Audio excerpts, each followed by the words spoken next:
लखनऊ के लोक भवन सभागार में मिशन रोजगार समारोह आयोजित किया गया। इस समारोह में सीएम योगी ने बतौर मुख्य अतिथि शिरकत की। सीएम योगी आदित्यनाथ ने आयुष विभाग में चयनित 283 चिकित्सा अधिकारियों को नियुक्ति पत्र सौंपे। इस दौरान सीएम योगी ने कहा कि आयोजन सरकार की पारदर्शिता और निष्पक्षता का प्रतीक है। यह नियुक्ति पत्र वितरण का समारोह ही अपने आप में शासन की मंशा को, शासन के द्वारा अपनाई गई शुचिता और पारदर्शिता का एक उदाहरण है। आदरणीय प्रधानमंत्री जी की प्रेरणा से पिछले 8 वर्ष में सरकार ने लगभग 8.5 लाख सरकारी नौकरी प्रदेश के युवाओं को प्रदेश के अंदर दी। अगर ये 8.5 लाख नियुक्तियां प्रदेश के अंदर शुचितापूर्ण तरीके से नहीं होती तो सभी मामले न्यायालय के अधीन गए होते और एक भी नियुक्ति की प्रक्रिया पूरी नहीं हो पाती। आज से 8 वर्ष पहले यही आयोग, चाहे वह उत्तर प्रदेश लोक सेवा आयोग रहा हो, उत्तर प्रदेश अधीनस्थ सेवा चयन आयोग रहे हो, उत्तर प्रदेश पुलिस भर्ती बोर्ड रहा हो,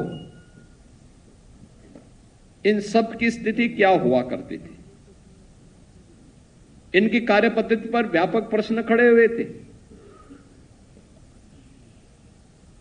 हाई कोर्ट से लेकर सुप्रीम कोर्ट तक इन सभी में अनेक याचिकाएं लंबित पड़ी हुई थी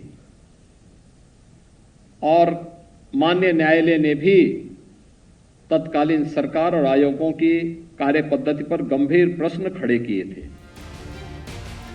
सीएम योगी ने विपक्ष पर निशाना साधते हुए कहा कि कुछ लोग सरकार की इस पारदर्शी प्रक्रिया को बदनाम करने की कोशिश कर रहे हैं, लेकिन जनता सब जानती है।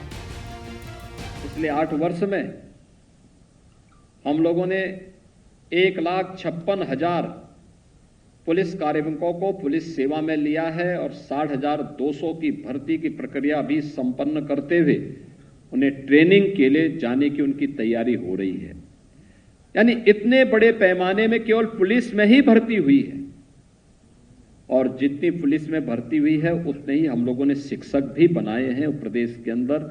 इसी दौरान अन्य सभी विभागों में नियुक्ति की प्रक्रिया को इसी तत्परता के साथ आगे बढ़ाने का कार्य हुआ है और आज उसी का परिणाम है कि जब अच्छे और प्रशिक्षित दक्ष कार्मिक किसी शासकीय सेवा का हिस्सा बनते हैं या किसी प्रतिष्ठान का हिस्सा बनते हैं, किसी भी सेवा का हिस्सा बनते हैं, उसकी कार्य पद्धति में उतनी ही तेजी देखने को भी मिलती है। यह वही प्रदेश था 8 वर्ष पहले जो बीमारू कहा जाता था, क्योंकि उस समय बीमारू राज्य नहीं था, बीमारू तत्कालीन व्यवस्था थी, तत्कालीन सरकारों की कार्य पद्धति बीमार थी और इसलिए वो अनिर्णय का शिकार थी, कोई रिजल्ट नहीं दे पाती थी। समाज का हर तबका उससे तबाह रहता था। आज सरकार की कार्य पद्धति जिस तत्परता के साथ निर्णय लेने की है, जितनी शुचितापूर्ण, पारदर्शितापूर्ण और ईमानदारी पूर्वक उसे लागू करने की है, उसके परिणाम भी उतनी ही ईमानदारी से, उतनी ही तत्परता के साथ, उतनी शुचितापूर्ण और पारदर्शी तरीके से उसके परिणाम भी हम सबको देखने को मिलते हैं।